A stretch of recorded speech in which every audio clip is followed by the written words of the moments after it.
So the question I've been getting the most through messaging here on YouTube with these videos is, how do I astral project? I said before that I don't advise astral projection, but I know a lot of people come to these videos looking for answers to what they're experiencing. So in that, I thought about it and I thought, you know what, I'm going to just do a brief video here on how I make sure I astral project. Maybe that you will find some helpful tips in here. So astral projection came normal to me, just to give you like a rewind. I do it while I'm sleeping, and so doing it awake is a completely different story. I have gotten to a meditated state to where I felt that I was traveling. It was more of a imaging type of thought thing going on, so it was hard to distinguish if it was real or not. As far as when I travel while I'm out of it and when I'm sleeping, you know, I definitely noticed a difference because I am consciously aware of my travel and my body laying there, and I have full thought. So your mind plays tricks on you. When you do it awake, I feel like you have to distinguish if, you know, is this really what I've seen and traveled, or is it something that's different? You know, is it really it or not? So, and I've never really dabbled too much in it while I'm awake. I just know that, you know, I recently started doing this meditation state, and it's helped me clear my mind, and it has took me places. So astral traveling in an awake state, I would recommend meditation, lining of the chakras, and then in complete relaxation. I would suggest doing it like laying down, not setting up, because you want to relax every muscle. You want to be completely relaxed. So, I'm going to tell you what helps me. So when I travel at night, when I want to go into a travel, and I know I want to experience something, I want to talk to somebody, I want to travel. So I lay down. I noticed that taking melatonin helps this. I took melatonin a while back, and then I went into immediate out of body. And then I took it again because I wanted to experiment with this. I went into immediate out of body.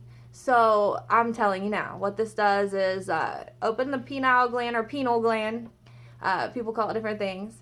And so this will activate this gland, and this is your third eye. So, and you know, I didn't even know that till I took the melatonin and realized there's a link here. And so I did some research on melatonin, realized it's secreted by the pineal gland. I have a degree in nursing, okay? So I have a degree in applied sciences. So I do know a little bit about the brain and the body, but it just really opened my mind because, you know, we only go so far in our studies here on this life, and spiritual doesn't really come into play when you're talking science. So I have a link there that I know. So definitely try melatonin. It's relaxant. It's going to open things for you. Okay, so you want your body completely relaxed and in a state of and I can't even describe, almost like if you're getting a massage and you're so comfortable. You don't want any tense muscles. I know that if I fall asleep fast, then I always have an out of body. So if I go and go and go all day, and I lay down and I go straight to sleep, it's like it's almost like you know, all your realms of sleep, your REMs, all these, you're going to sleep and you're just dropping down to your deep sleep. You know, you're not going through those steps. So, and that happens. A lot of the times people will recall things. They can control their dreams. That is lucid dreaming, and it's just a step before you go to out of body. So if you're having lucid dreaming, if you're having a dream and you're like consciously aware that you're dreaming, or if you can control your dreams, you're already probably traveling and not know it. So just because you don't see yourself leave your couch or your bed or your floor or wherever you're at doesn't mean that you're not out there. And that's happened to me. I've woke up out there, and just I know I'm out there because I've been there so many times. So you need to know that too. So those are some things that I've learned. A lot of people have sleep paralysis, okay? Scientifically, doctors will tell you that you're just going, like I said, from early sleep on to deep sleep without going through the steps in between. And they'll most likely say they can give you medicine for that, okay? Sleep paralysis is the absolute first step in any astral projection. You're most likely going to experience sleep paralysis. It's common, so don't let it scare you, although it's frightening, okay? I still have sleep paralysis, and I've been traveling for years, okay? So sleep paralysis, make sure you don't fear it. Fearing it only makes things worse for you. So if you're laying and you're going out of body, but you wake up, say you're sleeping and you wake up, you can't move your body. You're completely stuck. That's because your soul hasn't figured out how to leave the body, but your soul is awoke while your body's still asleep. And so you have full thoughts of your mind, you know? It's like when you die, your soul leaves your body and you're looking down at yourself and you're like, what was that thing? A body? You know what I'm saying? What was that brain laying there? We've talked about this before. So it's like you got to grasp the concept that your body and your brain is not connected to your soul body and your conscious, which is your soul's brain. So you've got to be consciously aware of that, and that's what's happening to you in sleep paralysis, okay? So to get out of sleep paralysis, I still have issues with that. You know, I'm telling you, I know how to leave. So when I wake up and I'm in a paralyzed state, if you fight it, if you scream, it just makes it worse. You can't move. You're only fixed on what your eyes are looking at. You can't move a body, nothing. So if you fight it, it just makes it worse. You're not going to see yourself leave because you're fighting it. And now you have fear, which makes things a hell of a lot worse. So you want to close your eyes and try to go back to sleep. Tell your mind that you need to go back to sleep, okay? This is very important. So relax. You're tired anyway. You're going to go back to sleep, guarantee it. Your astral body, your soul, is going to fall asleep. If it doesn't fall asleep, okay? Say I fell back asleep and 5 minutes later I wake up paralyzed again. That happens too, okay? It's common, it's normal, so don't be scared. You just have to get through it. You might have a whole night of going back to sleep, and waking up paralyzed. Eventually, you'll either wake up in the morning or you'll go into a dream state. That lucid dream state. If you wake up if you're paralyzed and then you basically wake up in a dream and you're like this, and you can control this dream. You're going into a lucid dream, okay? So you know you're dreaming, or you can control it. You can go where you want, anything, you know, you're consciously aware. This is soul travel. So you didn't see, and there's been many a times where I've been in a paralyzed state, I've relaxed my mind, went back to sleep and woke up out there. And so now I'm lucid dreaming, but since I know what it looks like out there, I know that I'm traveling. So just always be consciously aware of that. You have got to understand that the body has a brain, okay? The soul has your conscious as a brain. And within that, there's still a body, and that is energy. And the brain of that energy is your subconscious. And a lot of people will use the term egos and things like that. I'm not getting into all that. But the way I describe it is the way I see it.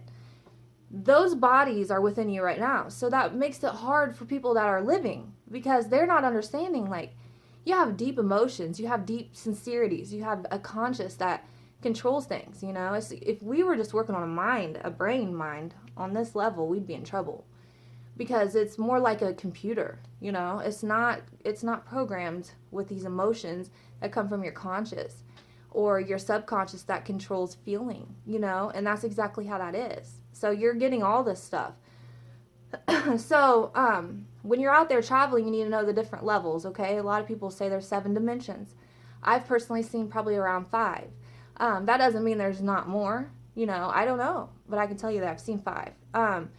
When you travel, you're going to experience the same kind of everyday experiences you have in your life here. This is why it's so important. I think it's our whole lesson, because it's important to how you feel here is how you feel there. You know, if I die tomorrow, the person in me isn't changing, you know. So how I feel here is what level I get to there, and that's going to determine what dimension I get to.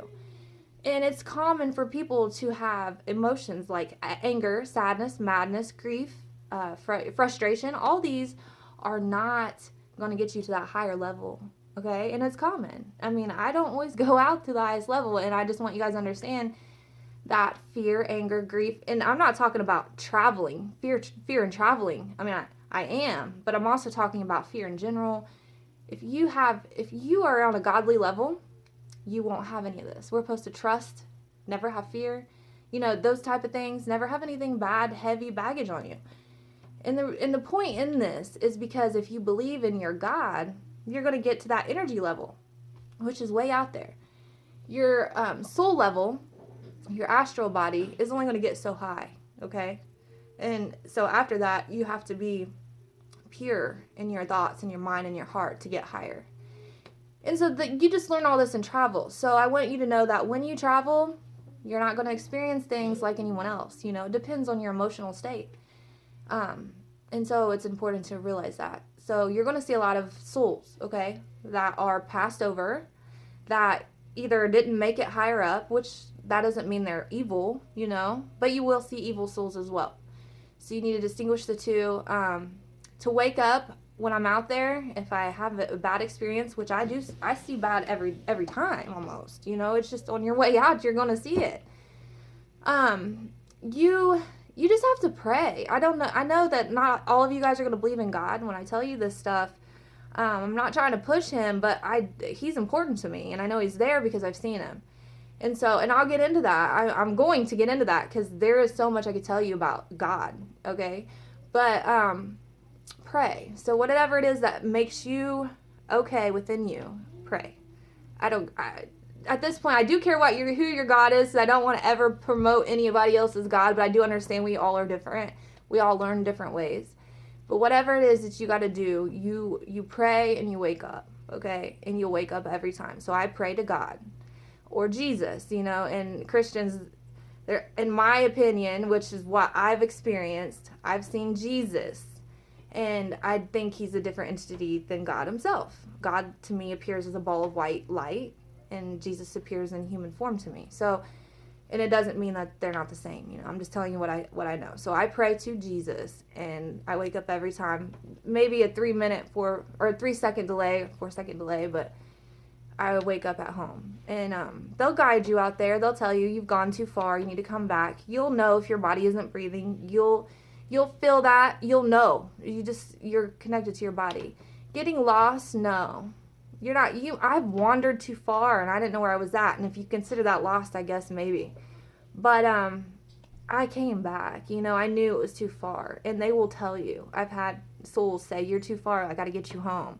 They look out for you. So just know that you can't trust all the souls that you see. That's going to be the problem with any beginner. Okay, you're going to be on this level. You're not going to get to where I'm at.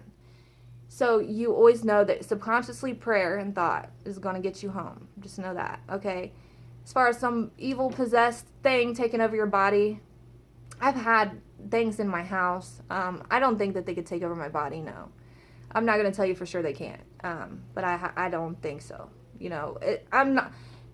Possessions happen, and I do believe possessions happen. But as far as we're talking about astral traveling, no. I don't. I think that you would have to be very vulnerable to negative energies, be in a very haunted house, or have very heavy baggage around you for that to happen.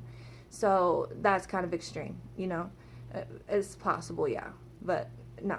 So anyway, make sure that you know that once you are out there and you succeed in traveling and you succeed in leaving your body, you're most likely going to be stuck in your house. That's going to happen to you first thing. You're going to feel that you sometimes will bounce off the ceilings. You'll go through a wall and maybe feel like you're stuck, not literally, but it takes a while, and then maybe you'll end up in your room again. You know what I'm saying? You'll bounce back and forth, and you're like, what's happening? It's because your body, you're traveling. Your soul body is traveling so fast. You're not always seeing your flight, so you'll be in one room to another room. You'll be bouncing off the ceiling. You won't know. It takes practice in order to get out of this physical house, okay? Because what we're made of is kind of like air, gassy air, what your soul is made out of. And so it will go through anything and it penetrate, physical objects, but it still has to go through. It's air, you know what I'm saying? So a window, you want to focus on a window more so than a door. You're going to go out that window very easy, okay? So try that. Once you're out there, it's just a different world. I got company coming and my dogs are going crazy. I'm going to get off here, but I'm going to get it back on and tell you more about the dimensions. Always know that what you see out there is not always real, okay? And I'm talking about a lower level dimension, which is what you will see when you first travel, okay? If you have fear, you're going to see something bad. And that's fine, okay? When they come to you, You know you're stronger. You're physically stronger. There's no way that they're going to beat you. The thing you worry about is if you see demons or bad things come in numbers. If they come in numbers, you see more than 3 or 4, then you pray and you'll wake up, okay? Demons they're just tricksters. They will play tricks on you. They will change their appearance. You have to distinguish that yourself, and you'll learn it, and it's scary at first, but once you realize it's just a world full of whatever, like if I could change my appearance, like if I'm mad and angry, you're going to see my face, a different face. It's not going to be this. Out there, they can do that. So you need to make sure that you realize that, and you're stronger than them. You're always stronger than them. So always know that also. You will not be defeated, and if you have Christ in your background, he will not let them touch you, okay? So we'll talk more, but that's it for now. I wish you all luck in your travels, and yeah, get at me if you have any more questions. Thanks.